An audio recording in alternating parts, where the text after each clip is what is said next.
व्याप्तं येन चराचरं तत्पदं दर्शितं येन तस्मै श्रीगुरवे नमः।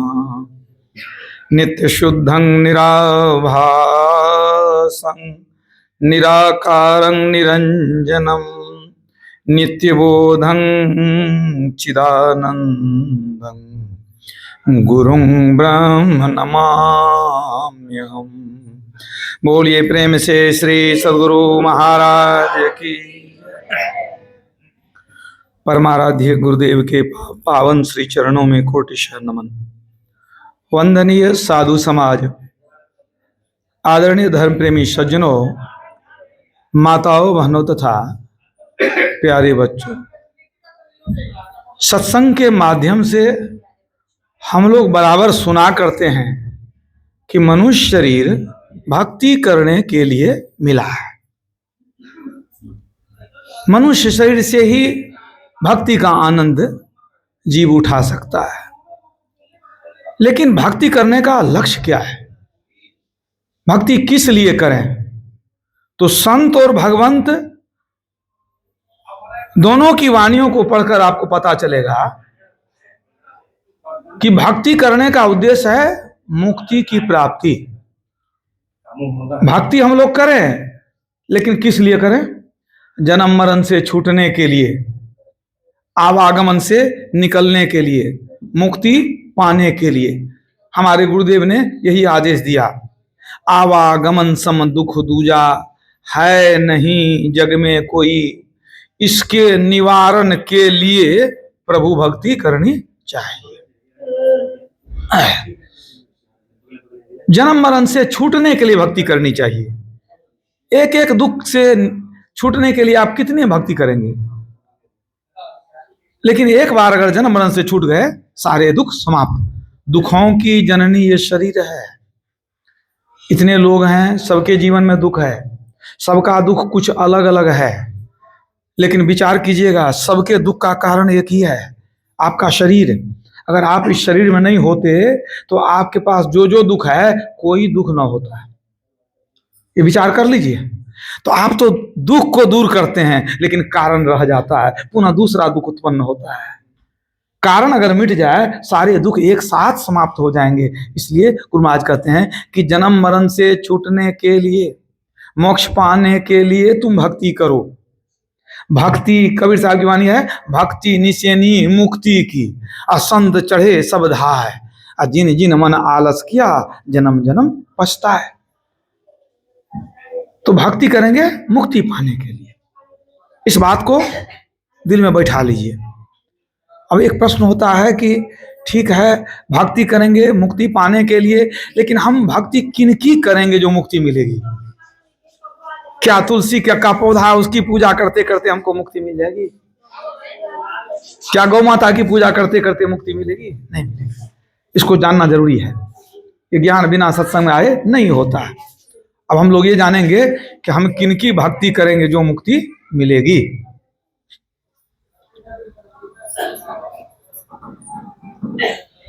मैत्रायणी उपनिषद में बताया गया है कि ब्रह्म के दो रूप हैं। ब्रह्म के दो रूप हैं, एक मूर्त, दूसरा अमूर्त। आप सत्संग योग में पढ़ सकते हैं। ब्रह्म के दो रूप, एक मूर्त दूसरा अमूर्त। मूर्त का अर्थ है शरीरधारी, साकार। जब साकार है तो सगुण हुआ वो। तो एक हो गया सगुण साकार, रूप वाला, शरीर वाला, मूर्त।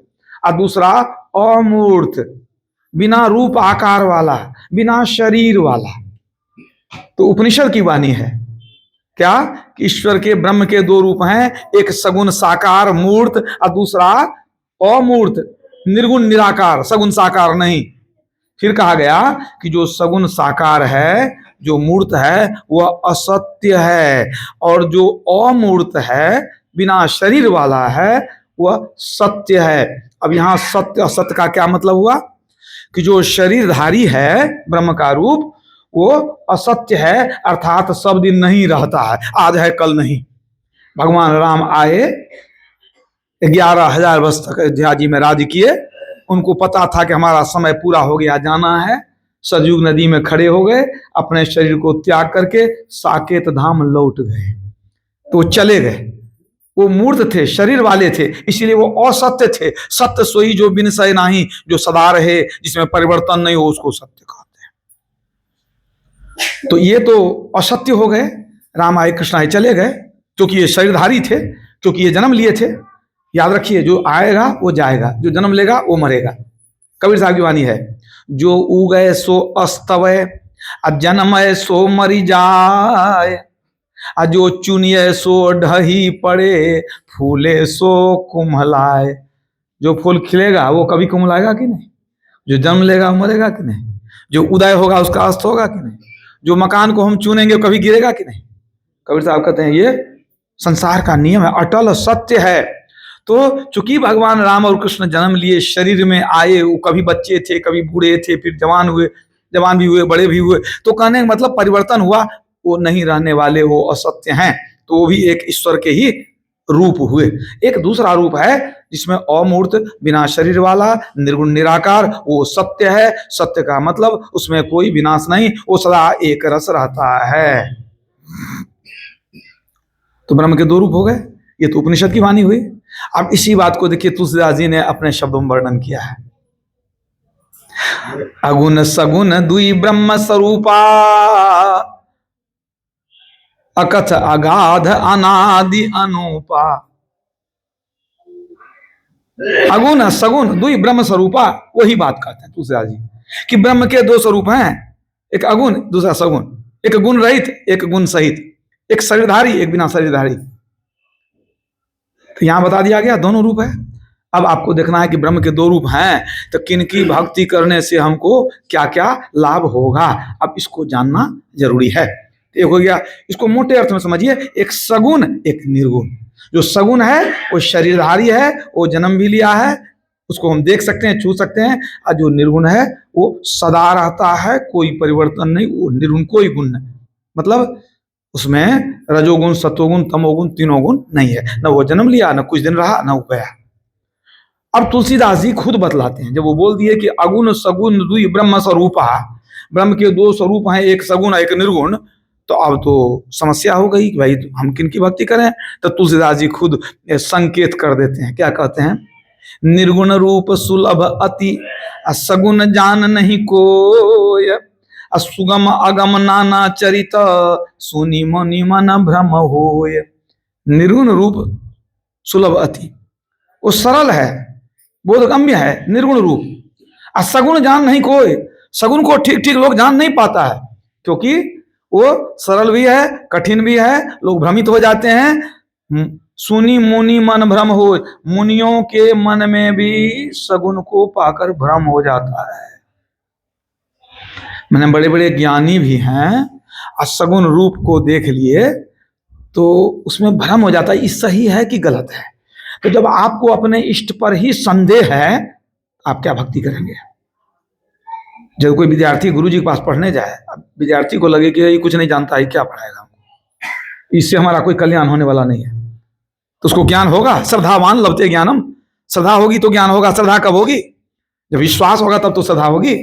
तो अब उसमें विश्वास नहीं, श्रद्धा नहीं, तो जब आपको अपने इष्ट पर मन डावाडोल है, आप भ्रम की स्थिति में है, तो कभी आपका कल्याण होने वाला नहीं है। मतलब तुलसीदास जी के कहने का अगर एक पंक्ति में हम उसका सार निकालें तो साफ कहते हैं कि निर्गुण में कोई बाधा नहीं, कोई संदेह नहीं, वो सरल है, उसमें कोई परेशानी नहीं है। लेकिन सगुण में लोगों को दुविधा लगी रहती है, लोग भ्रमित हो जाते हैं, भ्रम हो जाता है। अब उदाहरण देकर समझा देता हूं। सीता का हरण हो गया था, भगवान राम सीता के वियोग में रो रहे थे, जंगल में भटक रहे थे। हे खग मृग, हे मधुकर श्रेणी, तुम देखी सीता मृग नहीं। खग मृग को पूछते हैं, मधुकर श्रेणी को पूछते हैं। अब पेड़ पौधा पहाड़ को पूछेंगे, जानवर को पूछेंगे, वो बताएगा। मतलब इतने मतवाले हो गए कि उनको ये भी पता नहीं, ये सब बताने वाला नहीं है। अब भगवान शिव सती के साथ जा रहे थे आकाश मार्ग से, उन्होंने देखा कि राम तो दुखी हैं, पत्नी के वियोग में हैं, इनसे अभी मिलेंगे तो ठीक समय नहीं है, अपने दुख में पड़े हैं। वो क्या किए, वहीं से प्रणाम कर लिए। सती पूछती है किनको प्रणाम किए? उन्होंने कह दिया ये नारायण है, परमात्मा है, इनको हमने प्रणाम किया। सती कहती ये कौन भगवान है, कौन ईश्वर है ये पत्नी के लिए रो रहे हैं, ये लक्षण ठीक नहीं बुझाता है। ये ईश्वर भगवान रहेंगे तो इनको पता नहीं है इनकी पत्नी कहाँ है। जिनको इतना पता नहीं है वो कैसे मानेंगे कि नारायण के अवतार हैं, परम तत्व हैं, ये परम प्रकाश यही है? ये मानने वाली बात नहीं है। भगवान शिव ने कहा तुमको विश्वास नहीं तो जाके परीक्षा कर लो। भगवान शिव की अर्धांगिनी सती को इतनी शक्ति प्राप्ति की वो अपना रूप बदल सकती थी। वो चली गई और सोचने लगी कि सीता के लिए रो रहे हैं, हम सीता बन के बैठ जाते हैं। तब अपने कहेंगे कि अरे सीता तू मिल गई, तुम ही को खोज रहे थे। अगर साधारण मनुष्य होंगे तब तो कहेंगे पत्नी मिल गई, अगर ये परम तत्व होंगे तो कहेंगे अरे वाह, तो पहचान जाएंगे कि हम सीता नहीं, हम सती हैं। रूप बना करके सीता का बैठ गई। भगवान राम आए, कथा प्रसंग लंबा हो जाता है, ज्यादा नहीं जाऊंगा। वो आए तो पूछते हैं कि माते तू अकेली है, भगवान शिव को कहाँ छोड़ दी? अब तो बेचारी लजा गई, हम तो पकड़े चले गए, पूरा रूप सीता का, हम ये समझ गए कि हम सती हैं, हम रूप बनाए हैं, हमारा कपट जो है ये पकड़ लिए। बेइज्जत होकर वहां से लौट के आई। भगवान शिव ने कहा क्या हुआ, पता चला कुछ परीक्षा हुई? कहा नहीं आप प्रणाम किए, हम भी प्रणाम करके चले आए। भगवान शिव को संदेह हो गया, इतना समझाए बुझी नहीं, वहां जाके कैसे समझ गई कि ये परम तत्व है, परम प्रकाश है, ये परमात्मा है। संदेह हो गया मन में। भगवान शिव ध्यान करने लगे, ध्यान में देख लिए कि सीता का रूप बना करके गई है। क्रोधित हो गए। उन्होंने कहा सीता को मैं माता मानता हूं, तूने मेरी माता का रूप धारण किया, तो एक बार तू माता बन गई, अब तुमको पत्नी नहीं बना सकता मैं। अब पत्नी मानूंगा तो पाप होगा, माँ को कभी पत्नी नहीं माना जा सकता है। आज से तुम्हारा हमारा पति पत्नी का संबंध खत्म। एक झूठ के चलते तलाक हो गया। साधारण शब्द में कह रहा हूं, पति पत्नी का संबंध विच्छेद हो गया, मतलब क्या हुआ? तो सती एक तो राम को पहचानी नहीं, और दूसरा उसी चक्कर में जो है सो अपने पति से संबंध विच्छेद भी हो गया। कितना बड़ा लफड़ा हुआ। सगुन के लफड़ा को आप समझ गए ना। जब सती नहीं पहचान पा रही, आप क्या पहचानिएगा? राम लक्ष्मण नाग पास में बंधे हुए थे। राक्षसों ने, जब राम रावण का युद्ध हो रहा था तो मेघनाद ने शायद नाग पास में बांध दिया। अब दोनों लाचार हैं, पड़े हुए हैं। नारद मुनि को भेंट हुई गरुड़ जी से। नारद मुनि ने पूछा कि गरुड़ जी आप कहाँ जा रहे हैं? अरे आपके जो इष्ट हैं भगवान वो दुख में पड़े हैं, जाके मदद कीजिए, आपका काम है मदद करना। कहा क्या हो गया? गए नाग पास में बंधे हैं। गरुड़ जी तुरंत उड़ करके वहां गए तो देखिए वो नाग पास में बंधे थे, लेकिन नाग गरुड़ का भोजन होता है। तो जैसे वहां पर गरुड़ जी उपस्थित हुए, जैसे गरुड़ को देखा नाग गया भाग, तुरंत भाग गया, मैंने जान लेकर भाग गया, खा जाएगा हमको। तो बंधन खुल गया, राम और लक्ष्मण दोनों बंधन मुक्त हो गए।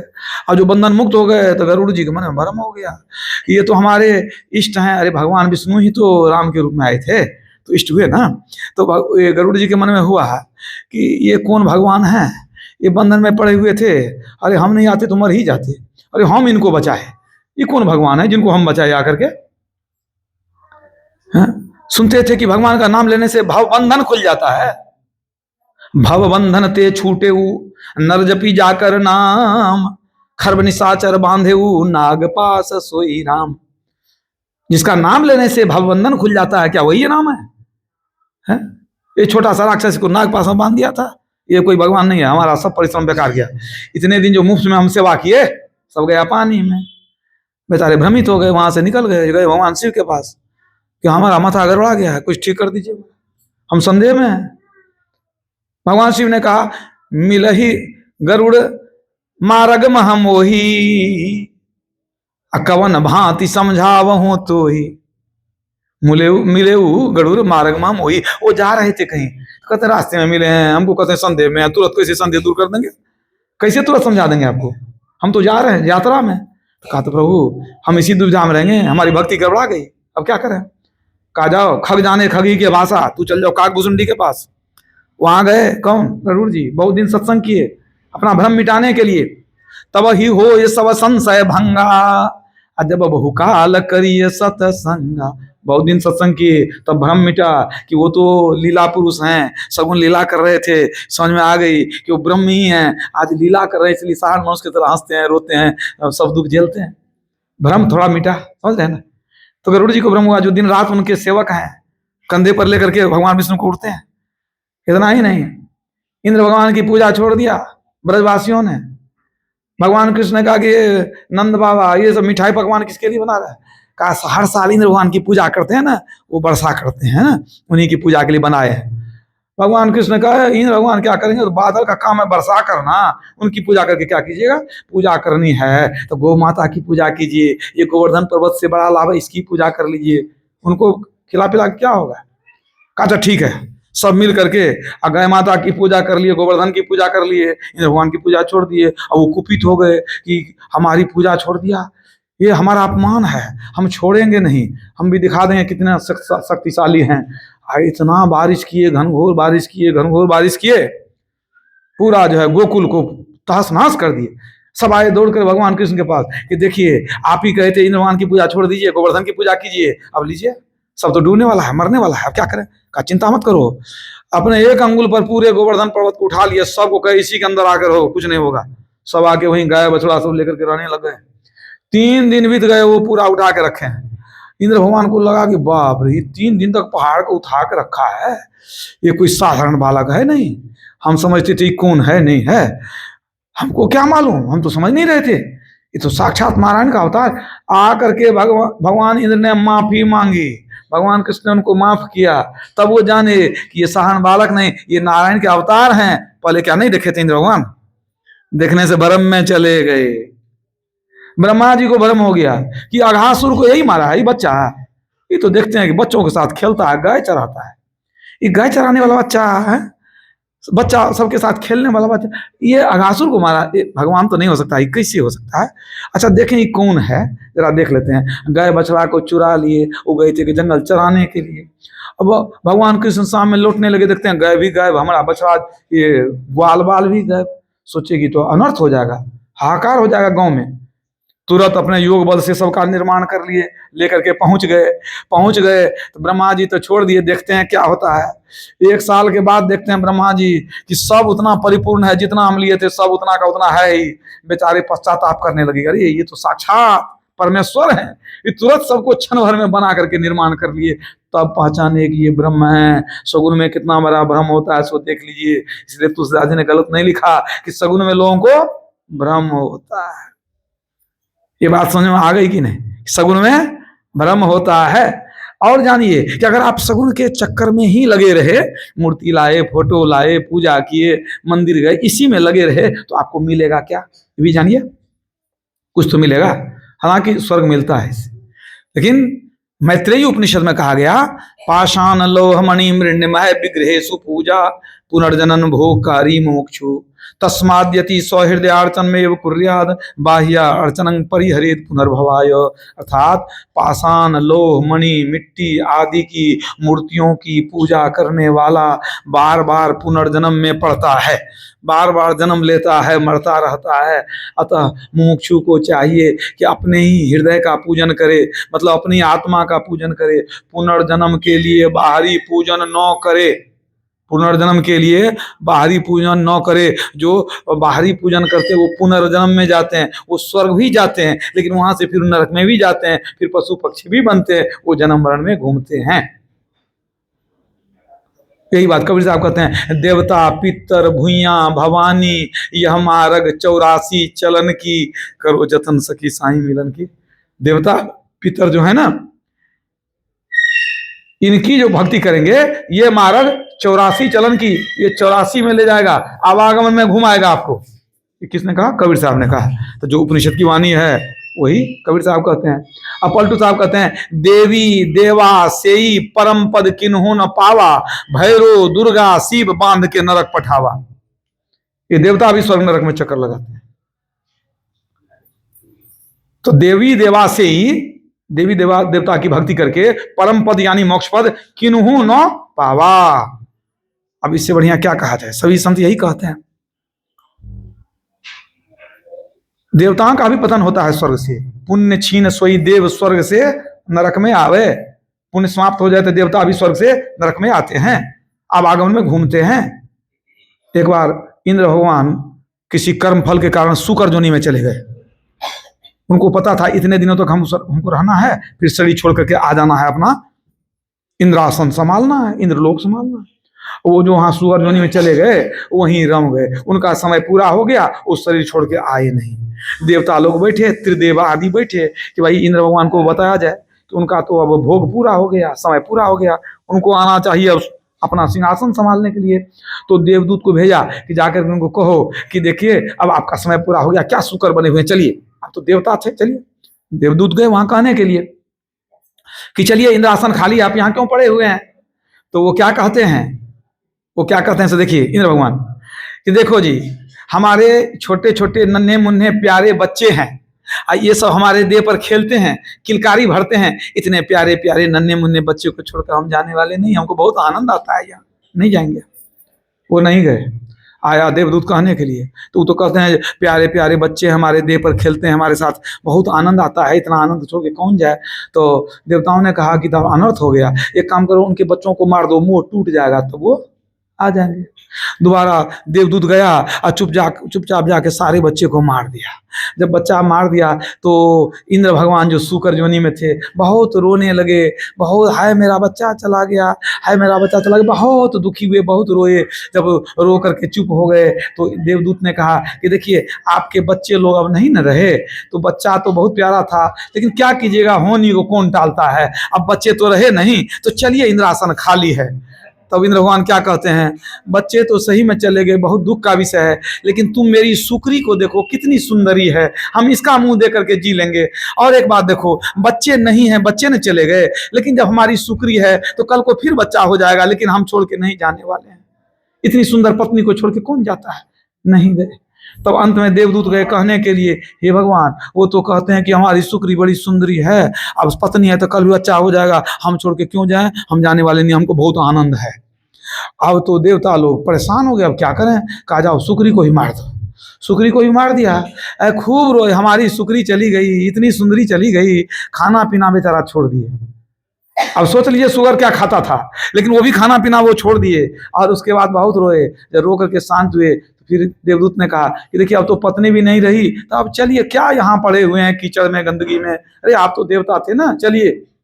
तो क्या कहते हैं इंद्र भगवान, इंद्र भगवान कहते चले तो जाते, लेकिन हमारे कुटुंब के जो है ना, जितने कुटुंबी हैं सब हमको बहुत दिलासा देते हैं, सब कहते हैं नहीं हम दुख में साथ देंगे, उन लोगों ने आश्वासन दिया है कि फिर दूसरा विवाह कर देंगे, लेकिन हम तुमको साथ देंगे, तुम जाना नहीं कहीं। अब तो देवता लोग घोर परेशानी में पड़ गए, भाई इतना मोह, मोह सकल व्याधि न कर मूला, ते पुण्य उपजही बहुसूला। भयंकर मोह में पड़े हैं। देवताओं ने कहा उन्हीं को मारो, वही उन्हीं को मार दो, शुकर शरीर छूटेगा तब ज्ञान होगा। तो जब आ करके शुकर को ही मार दिया देवदूत ने, जब शुकर जो नहीं छूट गई, तब देवदूत कहते हैं देखिए तो कहाँ पड़े हुए थे आप, कहाँ आप इंद्र भगवान कहाँ पड़े हुए थे, यहाँ जाने का नाम नहीं लेते थे। ओ बहुत ग्लानी में भर गए। तब इंद्र भगवान कहते हैं क्या बता रहे हैं, जब तक शुकर जोनी में थे ना तब तक यही समझते थे कि इससे सुंदर जोनी कोई नहीं है, इससे दूसरा सुंदर शरीर कोई नहीं है, इतना आनंद किसी शरीर में नहीं है। और हम तो मनाते थे कि सब कोई मर के शुकर ही बन जाए, क्योंकि ये बहुत बढ़िया जगह है, कीचड़ में पड़े रहो, मैला खाते रहो। ये देवता की गति है, याद रखिए। देवता भी माया में पड़े हैं, आवागमन के चक्र में पड़े हैं, उनकी पूजा करेंगे, वो कहाँ लेके जाएंगे आपको सो बताइए। देव मैं नहीं कहता हूं, मेरी बात संतवानियों से पुष्ट होती है, इसलिए आप हमको कोई चैलेंज नहीं कर सकते। आप अपने शास्त्र को नहीं मानिए तो आपकी बात है। तुलसीदास ने लिख दिया, देव दनुज मुनि नाग मनुज सब माया विवश विचारे, तिनके हाथ दास तुलसी प्रभु कहा अपन पौहारे। सबसे पहला नाम देव है। देव दनुज मुनि नाग मनुज सब माया में फंसे हैं, तो माया में फंसे हैं, उनकी पूजा करेंगे तो आपको माया में फंसाएंगे कि नहीं, ले जाएंगे उसी कीचड़ में लौटने के लिए आपको। तो आप ये समझ गए ना कि देवता लोग खुद देवता की पूजा करके आज तक न कोई मुक्ति में गया न जाने वाला है। क्यों? अरे मुक्ति तो वो न देगा जिसके पास मुक्ति है। आप अज्ञानी को कहिएगा हमको ज्ञान दो, निर्धन को कहिएगा धन दो, तो आपके ऐसा मूर्ख कौन है? तो जिन देवी देवता के पास स्वयं मुक्ति नहीं है, आप कहते हैं उनकी पूजा करके हमको मुक्ति मिल जाएगी, जिनको अपने नहीं मिली। कबीर साहब ने साफ कह दिया, ब्रह्मा विष्णु महेश्वर कहिए, इन सिर लागी काई, इनके भरोसे मत कोई रहिए, इन्होंने मुक्ति न पाई। ब्रह्मा विष्णु को मुक्ति मिली भी नहीं है, याद रखिए।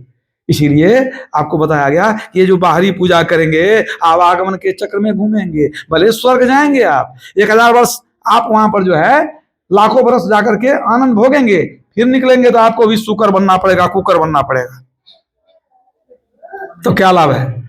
तब आपके मन में होगा कि आखिर तब किन की भक्ति करें, किन की भक्ति करनी चाहिए। तो अब इस बात को समझ लीजिए, किन की भक्ति करें, क्योंकि आपको मुक्ति चाहिए। मुक्ति के लिए किन की भक्ति करें? यमराज ने नचिकेता को बताया था कठोपनिषद में, इहे चेद सकद बोधुं प्राक शरीरस्य विसृसः ततः सर्गेषु लोकेषु शरीरत्वाय कल्पते। अर्थात मरने से पूर्व यदि ब्रह्म को, ईश्वर को जान लिया तो मुक्ति होती है। मरने से पूर्व ब्रह्म को, माने निर्गुण निराकार जो ब्रह्म है उसको जान लिया तो मुक्ति होती है। अगर नहीं जाना तो बार बार आवागमन के चक्र में घूमना पड़ता है। बस एक ही सूत्र याद रखिए, एक ईश्वर जो परमेश्वर है उनकी भक्ति करेंगे तो मुक्ति, किसी भी दूसरे की भक्ति करेंगे तो क्या मिलेगा? आवागमन। कुछ लोग सोचते हैं कि हम तो दीक्षा ले लिए, एक ईश्वर की भक्ति करते हैं, कभी कभी थोड़ा पूजा कर लेंगे तो अलग से और लाभ हो जाएगा ना। नहीं समझे? नौकरी करते ही हैं, थोड़ा ओवर टाइम कर लेंगे तो अलग से आमदनी आ जाएगी। तो आपको क्या फायदा होगा? आप सब दिन एक ईश्वर की भक्ति करते हैं, रोज झूम झूम के गाते हैं एक ईश्वर पर अचल विश्वास पूर्ण भरोसा, चले गए मंदिर में तो जाकर के थोड़ा थोड़ा फूल सबको चढ़ा दिए, तो आप सोचते हैं बड़ा फायदा होगा। क्या फायदा होगा? कबीर साहब बतलाते हैं, 100 वर्षा भक्ति करे, 100 वर्षा भक्ति करे, एक दिन पूजे आन, असो अपराधी आत्मा पड़े 84 खान। एक दिन पूजे आन, पड़े 84 खान। 84 में जाना है, जाइए पूजा करने के लिए। काली बंदी सोखा दुर्गा गणेश सब करते रहिए पूजा, कोई कुछ देने वाला नहीं है, आप उनसे श्रेष्ठ हैं। आपको देव दुर्लभ शरीर मिला है, सूर्य दुर्लभ शरीर मिला है, देवता के पीछे भाग रहे हैं आप। देवता से ऊंचा शरीर आपको मिला, भगवान राम कह रहे हैं आप देवता के पीछे भाग करके स्वर्ग जाना चाहते हैं, 84 में घूमना चाहते हैं, जबकि आपके अंदर में लिफ्ट लगा हुआ है मोक्ष में जाने का। आप ऊपर जाने के बदला नीचे गिर रहे हैं, तो आप अपराधी बन जाएंगे। अगर दूसरे की भक्ति करेंगे तो एक साधे सब साधे, सब साधे सब जाए, जो गही सेवे मूल को फूले फले अघाए। एक ही भक्ति करने में सबकी भक्ति हो जाती है। परमात्मा के समकक्ष कोई नहीं है, एक परमात्मा है, बाकी सब नौकर चाकर है। ये देवी देवता क्या है? सब उनके कर्मचारी हैं, उनके काम करने वाले हैं। पैदा किया परमात्मा ने देवी देवता को, और शक्ति दिया परमात्मा ने। तो परमपिता परमात्मा के सामने कोई है? अनुपम न उपमा आन। ईश्वर की उपमा किसी से नहीं दे सकते, कोई देवी देवता उनके सामने में नहीं है। परमात्मा के दरबार में किसी देवी देवता की औकात नहीं है। कोटि है विष्णु, कोटि शिव खड़े हैं, कोटि ब्रह्मा तहां कथे मानी। कोटि देवी खड़ी है जहां चेरियां, कोटि फन सहस न मरम जानी। करोड़ों देवी वहां पर दासी बन के खड़ी है। कोटि है विष्णु जहां कोटि शिव खड़े हैं, कोटि ब्रह्मा तहां कथे वाणी। कोटि देवी खड़ी है जहां चेरियां, कोटि फन सहस न मरम जानी। कोटि आकाश पाताल फिर कोटि हैं, कोटि ब्रह्मांड 100 कोटि ज्ञानी। दास पलटू कहे बड़े दरबार में, इंद्र हैं कोटि जहां भरे पानी। करोड़ों इंद्र वहां पानी भरते हैं, उनकी क्या औकात है देवी देवता की? ये कहां से आए देवी देवता? शंभु विरंचि विष्णु भगवाना, उपजहि अंश जासते नाना। जासु अंश उपजहि गुण खानी, अग्नित लक्ष्य उमा ब्रह्मानी। रामचरितमानस में आया है कि ब्रह्म राम के अंश मात्र से अनेक ब्रह्मा, अनेक विष्णु, अनेक महेश उत्पन्न होते हैं। अनेक लक्ष्मी, अनेक पार्वती, अनेक सरस्वती उत्पन्न होते हैं। सबको उन्होंने उत्पन्न किया, सबको उन्होंने शक्ति दिया। तो परमात्मा के समान कौन है? इतनी शक्ति है उनमें कि मस्कई करई बिरंची प्रभु, अजहि मसकते हीन। अस विचारी तजी संशय, राम ही भजहि प्रवीण। तुलसीदास जी का जब कहते हैं एक राम की भक्ति करो, तो ईश्वर के लिए कहते हैं, ब्रह्म के लिए कहते हैं। तो तुलसीदास जी ने क्या लिखा कि उस ब्रह्म राम में, ईश्वर में इतनी शक्ति है कि वो मच्छर को ब्रह्मा बना सकते हैं। मस्कही करई बिरंची, अजहि मसकते हीन। अजमन ब्रह्मा, ब्रह्मा को चाहे तो मच्छर से भी तुच्छ बना सकते हैं। इतनी शक्ति परमात्मा में है। तो परमात्मा को छोड़ के दूसरे की भक्ति करेंगे? तो यमराज ने क्या बताया? यदि तुमने एक ब्रह्म को जाना, एक ब्रह्म की भक्ति की, तो अब तुमको मुक्ति मिलेगी, नहीं तो आवागमन मिलेगा। यज्ञ दान तीर्थ करे, पूजा भांति अनेक। अब मुक्ति न पावे सहजिया, बिन भक्ति हरि एक। सहजो भाई कहती है कि जब तक एक हरि की भक्ति नहीं करोगे मुक्ति नहीं मिलेगी। यज्ञ दान तीर्थ कर करके मर जाओगे, मुक्ति मिलने वाली नहीं है। तो एक की भक्ति करने से ही मुक्ति मिल सकती है, दूसरा कोई संसार में उपाय नहीं है। इसलिए कबीर साहब क्या कहते हैं, करो जतन सखी साईं मिलन की, उस साईं से मिलो। गुरु महाराज ने क्या कहा, यही मानुष देह समैया में करूं परमेश्वर में प्यार, ईश्वर से प्रेम करो। तो कबीर साहब कहते हैं कि साईं मिलन की जतन करो, वो साईं कैसा है, तो कबीर साहब अपने शब्दों में बतलाते हैं। क्या कहते हैं, जाके मुंह माथा नहीं, ना ही रूप अरूप, पुहुप बास्थे पातला, ऐसा तत्व अनूप, उसको न शरीर है, न मुंह है, न माथा है, ऐसा है वह। आवे न जावे, हम मरे नहीं जन्मे, सोई निज पीब हमारा हो। हमारा परमात्मा न आता है, न जाता है, न जन्म लेता है, न मरता है, वो हमारा परमात्मा है। नाद बिंद ते अगम अगोचर, पांच तत्व ते न्यार, तीन गुणन ते भिन्न है, पुरुष अलख अपार।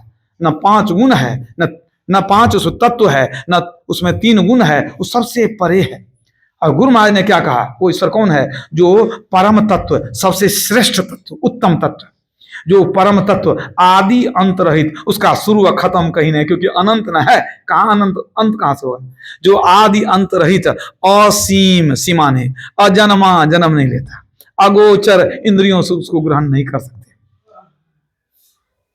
ये गुण बताए, जो परम तत्व आदि अंत रहित, असीम, अजन्मा, अगोचर, सर्वव्यापक, सबके अंदर रहने वाला, और सर्वव्यापकता के भी परे, मतलब प्रकृति मंडल में व्यापक है, प्रकृति मंडल के परे भी वो है। ऐसा नहीं है कि जो प्रकृति देखते हैं इसी में ईश्वर है, इसके बाहर भी है। उसी को सर्वेश्वर, सबका ईश्वर, सबका मालिक, सर्वेश्वर, सर्वाधार मानना चाहिए। सबका आधार, सबको पैदा करने वाला वही है। जगत प्रसव करता ईश्वर, वेद में कहा गया जगत प्रसव करता, जगत को पैदा करने वाला ही ईश्वर है। अब उसके अनेक नाम हैं, आप जिस नाम से पुकारिए, क्योंकि उनके कोई माता पिता नहीं थे कि उनका नाम रख देते, उनके पहले कोई तो थे नहीं ना, इसलिए वो अनामी है। एक अरूप एक अनिह अरूप अनामा, अज अव्यक्त सोराम, गुरु महाराज ने कहा वो अरूप है, वो अनाम है। नाम तो हम लोग जितना रख दें, लेकिन अपना नाम उनका कुछ नहीं है, और रूप है उनका कोई रूप नहीं है। हालांकि वही परमात्मा युग युग में अवतार लेते हैं। जब जब हो ये धर्म कह हानि, बाढ़े अधम असुर अभिमानी, करई अनीति जाय नहीं बरनी, असी दैवी प्रधेनु सुर धरनी, तब तब प्रभु धरी विविध शरीरा, हर ही कृपा निधि सज्जन पीरा। रामचरितमानस कहता है कि जब जब अधर्म का बोलबाला होता है, साधु संत लोग सताए जाते हैं, तब तक परमात्मा जो है धर्म के रक्षा के लिए, दुष्टों के संहार के लिए अवतार लेते हैं। यही बात गीता में भी है, संभवामी युगे युगे, युग युग में अवतार लेते हैं। वही परमात्मा अवतार लेते हैं। त्रेता में आए तो आप उनको राम कहे, द्वापर में आए तो कृष्ण कहे, कलयुग में आएंगे तो कल की अवतार होगा। वो आते हैं, लेकिन आप ये नहीं कह सकते कि कोई पूछे राम परमात्मा का कौन रूप है, तो आप कहिएगा राम को देख लीजिए, राम का रूप परमात्मा का है। सुने, परमात्मा राम के रूप में आते हैं, कभी कृष्ण के रूप में आते हैं, लेकिन ये जो राम और कृष्ण का रूप है, ये परमात्मा का रूप नहीं हुआ। क्यों नहीं हुआ? आप कहेंगे जब वो रूप में आए तो कैसे नहीं हुआ? एक छोटा सा उदाहरण देता हूं। आपके पास एक बिना हवा भरा हुआ फुटबॉल है मान लीजिए, और एक लंबा सा बैलून है, वो भी हवा भरा नहीं है। आप किसी को दिखा करके फुटबॉल में हवा भरिए, हवा भर दिए, कड़ा हो गया। आप बैलून में भी हवा भर दीजिए, टाइट हो गया। अब जो आदमी देख रहा है उसको पूछिए भैया ये दबता नहीं है, इसके अंदर में क्या है? तो कहेगा फुटबॉल में हवा भरे, आपका हवा है। और बैलून में क्या है? तो कहेगा हवा है। अब उसको पूछिए अच्छा ये जो फुटबॉल में जो हवा है, ये हवा इसके अंदर में किस आकार में है, इसके अंदर हवा का क्या आकार है? तो क्या कहेगा? हवा गोलाकार है फुटबॉल में, है ना। उसके बाद बैलून उठाइए, अब पूछिए इस बैलून में जो हवा है इसका क्या आकार है? तो क्या कहेगा? वो लंबाकार है, बैलून लंबा था, लंबाकार है, ठीक है ना। तो फुटबॉल में हवा है गोलाकार है, बैलून में हवा है लंबाकार है। अब दोनों को रख दीजिए।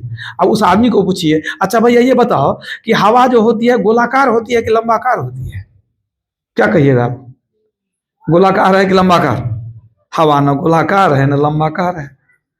फुटबॉल में भर दिए तब ना गोलाकार हुआ, फुटबॉल में है इसलिए वो गोलाकार है, लेकिन उसका स्वरूप गोलाकार नहीं है सब में, सब ही ते न्यारा, सब में रहते हुए भी सबसे अलग है वो। तो इसीलिए हवा का कोई रूप नहीं है। इसी तरह परमात्मा सब में है, राम के अंदर, कृष्ण के अंदर, लेकिन समझ लीजिए वो उसका अपना रूप नहीं है, इसलिए वो अरूप है, वो अविनाशी है, वो सब जगह रहने वाला है।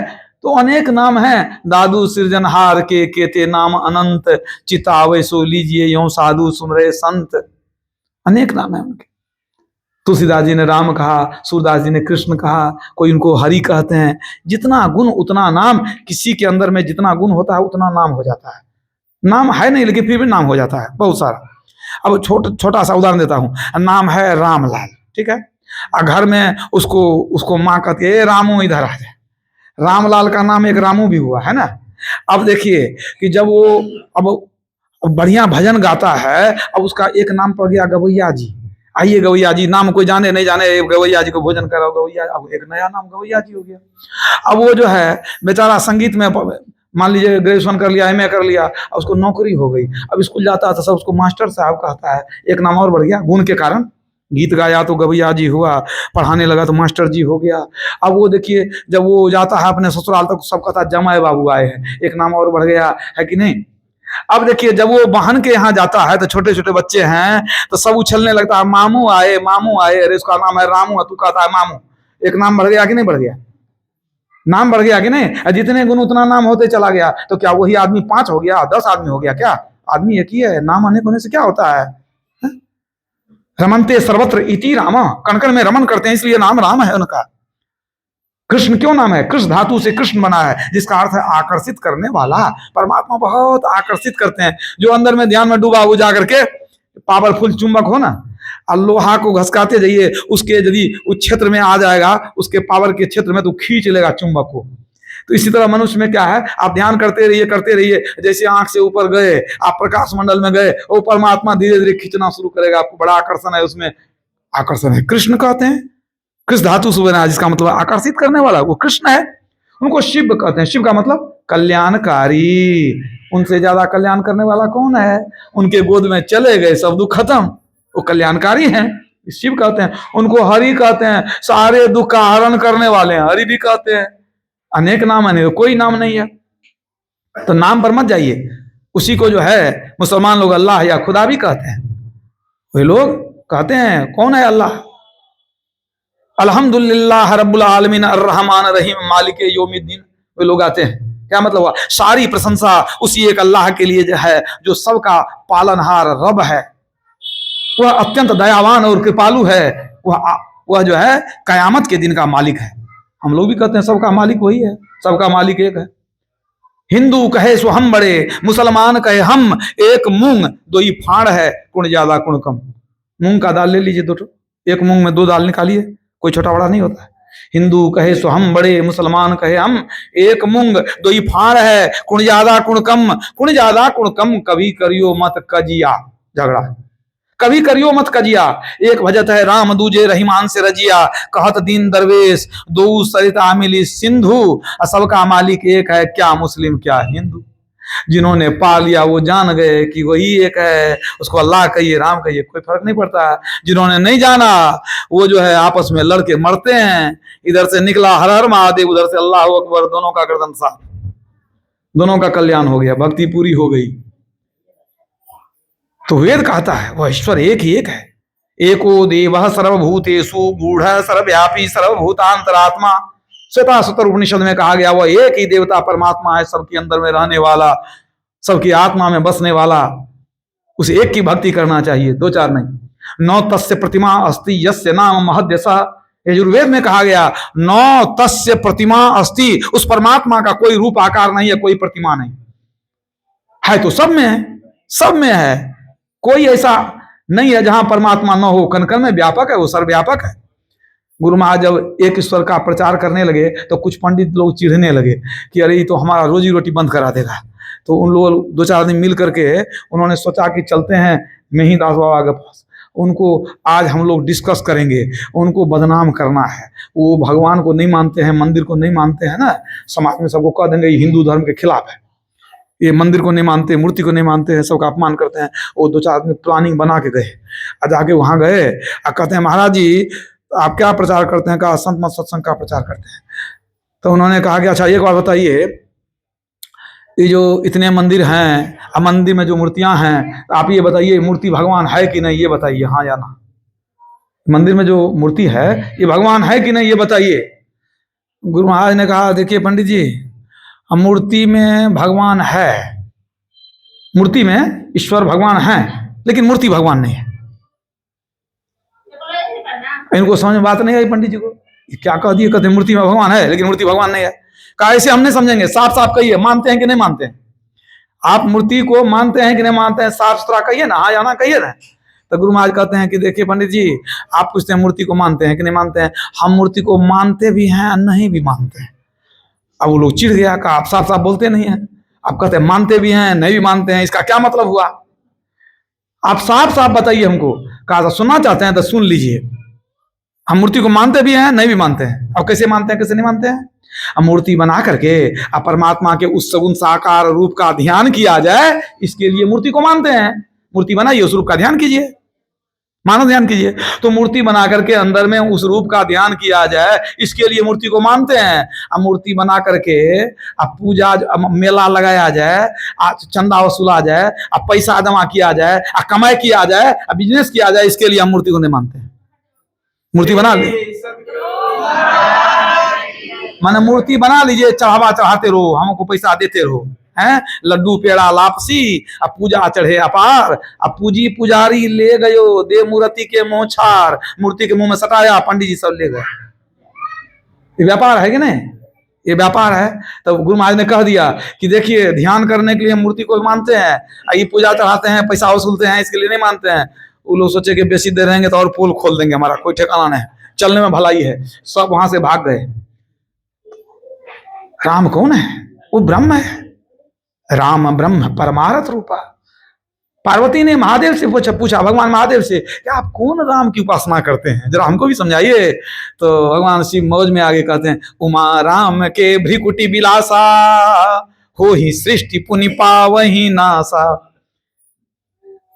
हे पार्वती, राम वही हैं जिनके भौं के इशारे से सृष्टि बन जाती है और वो चाहे तो सृष्टि का नाश हो जाता है। हम लोग क्या कहते हैं कि ब्रह्मा विष्णु महेश हैं, तो ब्रह्मा जी सृष्टि करते हैं, विष्णु जी पालन करते हैं, भगवान शिव नष्ट करते हैं। लेकिन ये होता कैसे है? उनको चलाने वाला कौन है? उनके परम पिता परमात्मा है।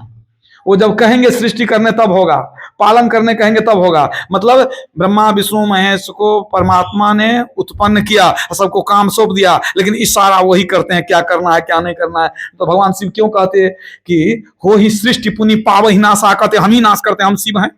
उनके इशारे पर नाश होता है, सृष्टि बनती है उनके इशारे पर, पालन उनके इशारे पर, नाश भी होता है उनके इशारे पर। अब समझ लीजिए आप। तो मतलब परमात्मा में तीनों शक्ति है, ये उत्पादक शक्ति, पालक शक्ति, विनाशक शक्ति। तो हम लोग तो ईश्वर परमात्मा कहते हैं। हमने क्या कहा? इस्लाम धर्म में उसी को क्या कहते हैं? अल्लाह या खुदा। ईसाई धर्म में क्या कहते हैं? गॉड। गॉड कहते हैं। अब देखिए गॉड जो कहते हैं कैसे लिखते हैं? GOD God. तो ईसाई धर्म में ब्रह्मा विष्णु महेश की मान्यता नहीं है कि कहिएगा 3 देवता है तो सृष्टि करता है, सो नहीं मानते वो लोग। लेकिन वो क्या मानते हैं? GOD God. कहते हैं तीनों काम उन्हीं से होता है, माने ये सृष्टि का निर्माण, पालन और विनाश, तीनों काम वही करते हैं। G फॉर जनरेटर, G से जनरेट करने वाला, उत्पन्न करने वाला। O फॉर ऑपरेटर, चलाने वाला। D फॉर डिस्ट्रॉयर, नाश करने वाला। मतलब ये तीनों गुण, रजोगुण तमोगुण सतोगुण, तीनों गॉड के अंदर है। माने वही गॉड जो है सृष्टि को बनाता है, चलाता है, नाश भी करता है। तो भगवान शिव ने समझा दिया, वो परमात्मा जो है वही, माने वही हमारा राम है। और हमारे गुरुदेव ने क्या कहा? देखिए जिन्होंने जाना उन्होंने स्पष्ट कर दिया। हमारे गुरुदेव कहते हैं सब में व्यापक, सब ते न्यारा, सब घट एक ही राम हो राम राम। कबीर साहब ने क्या कहा राम के विषय में? कबीर मूर्ति राम की। उन्होंने अनुभव किया तब कहा, कहीं पढ़े लिखे नहीं तो पढ़ के कह देते। उन्होंने अनुभव कर लिया तब कहा। कहते हैं कबीर मूर्ति राम की, घट घट रही समाय, जो मेहंदी के पात में लाली लखी न जाए। जैसे मेहंदी के पत्ते में लाली है लेकिन देखते नहीं है। राम राय घट में बसे, राम रय घट में बसे आ ढूंढत फिरे उजाड़, आ कोई काशी कोई प्रयाग में बहुत फिरे झक मार। काशी प्रयाग में लोग झक मारते हैं, राम आपके अंदर में है, क्योंकि सृष्टिकर्ता परमात्मा ने आपका सुंदर शरीर 9 महीना में बनाया, आपको आंख दिया देखने के लिए, आप देख सकते हैं। लेकिन आप देखते हैं कहां? बाहर में। क्या अपने अंदर देख लीजिएगा? देख लीजिएगा तो एक्सरे मशीन का क्या काम है? अंदर में देख लीजिए। तो परमात्मा ने सुंदर शरीर बनाया, आंख दिया देखने के लिए, आप देखते हैं बाहर, अब परमात्मा घुस गए आपके भीतर, खोजते रहो।